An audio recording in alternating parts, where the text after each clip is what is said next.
ஒரு கேள்வி கேட்டிருக்காங்க. சுப்ஹானல்லாஹ் அல்ஹம்துலில்லாஹ் என்று 100 தடவை சொன்னால் 1000 நன்மை கிடைக்கும், 1000 தீமை அழியும். அல்லாஹ்வை போற்றி புகழும் எண்ணமில்லாமல் நன்மையை மட்டும் நாடி திக்ர் செய்யலாமா? மற்ற திக்ர்களையும் இந்த நோக்கத்தில் செய்யலாமா அப்படின்னு கேட்குறாரு. அதாவது அல்லாஹ்வை திக்ர் செய்தல்னு ஒன்று இருக்குதுல்ல. திக்ர் செய்யல்னா அல்லாஹ்வை புகழ்வதற்கு நபிகள் நாயகம் ஸல்லல்லாஹு அலைஹி வஸல்லம் கற்றுக் கொடுத்த அந்த சொற்களை அவங்க குறிப்பிட்டு சொன்ன எண்ணிக்கையில் திரும்ப திரும்ப சொல்வதற்கு பேர் தான் திக்ருங்கிறது. இப்போ சுப்ஹானல்லாஹ் சுப்ஹானல்லாஹ் சுப்ஹானல்லாஹ்ங்கிறது இறைவனை துதிக்கக்கூடிய ஒரு சொல். இந்த சொல்லை அர்த்தம் தெரியாமல் அல்லாஹ் கண்ணியப்படுத்துகிறோங்கிற அந்த புகழ்கிறோங்கிற எண்ணம் இல்லாமல் இதுக்கு நன்மை கிடைக்கும் அப்படின்னு நினச்சி மட்டும் திக்ர் செஞ்சால் அது நன்மை கிடைக்குமா அப்படின்னு கேட்குறாரு. இதில் 3 பிரிக்கணும். நீங்கள் சுப்ஹானல்லாஹ்னு சொல்வது அந்த சொல்லக்கூடிய வார்த்தையினுடைய அர்த்தத்தை மனசில் விளங்கி சொல்வது ஒரு வகை. இன்னொரு வகை அர்த்தம் தெரியாது. சுப்ஹானல்லாஹ் அல்ஹம்துலில்லாஹ் அதுக்கெல்லாம் அர்த்தம் தெரியாது. ஆனால் இது அல்லாஹ்வை புகழக்கூடிய ஒரு சொல்லு, இதை இப்படி புகழ வேண்டும்னு நபிகள் சொல்லி தந்திருக்கிறாங்க அப்படிங்கிறதுக்காக வேண்டி பொருள் தெரியாமல் அதை சொல்வதுங்கிறது 2வது வகை. 3வது வகை என்னென்னு கேட்டால் இவர் கேட்குறது, அதாவது அர்த்தமும் தெரியாது, அல்லாஹ் புகழ்கிறதுங்கிறது என் நோக்கம் இல்லை, இதுக்கு நன்மை கிடைக்கும்னு இருக்கிறாங்க, அது என்னவா இருந்துட்டு போகுது, இதுக்கு 1000 நன்மை கிடைக்குங்கிறாங்க, அதுக்காக செய்யலாமான்னு கேட்குறாரு. இதில் 3ல் நீங்கள் அர்த்தம் தெரிஞ்சு செஞ்சீங்கன்னு வைங்க, அதுக்கு கண்டிப்பாக கூலி இருக்குது. ஒரு இறைவன் தூய்மையானவன் அப்படின்ற அர்த்தத்தை மனசில் வைத்துக்கொண்டு சுப்ஹானல்லாஹ் சுப்ஹானல்லாஹ்னு சொல்லிகிட்டு இருந்தோம்னு சொன்னால் அதனுடைய அர்த்தத்தையும் விளங்கின காரணத்தினால அந்த சொல்லையும் உச்சரித்த காரணத்தினால அதுக்கு நன்மை கிடைக்கும்.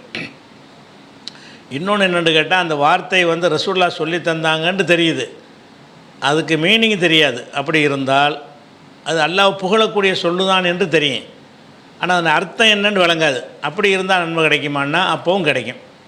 ஏன் கிடைக்கும்னு சொல்கிறோம்னு கேட்டால் ரசூல் ஸல்லல்லாஹு அலைஹி வஸல்லம் அவர்கள் குர்ஆனை பற்றி சொல்லும் பொழுது ஒருத்தர் அல்லாஹ்வுடைய வேதத்தில் ஒரு ஹர்ஃபை ஓதினார்னு சொன்னால் அவருக்கு ஒரு நன்மை இருக்கிறது, ஒரு நன்மைங்கிறது அது மாதிரி 10 மடங்கு கிடைக்கும் அப்படின்ற சொல்கிறாங்க.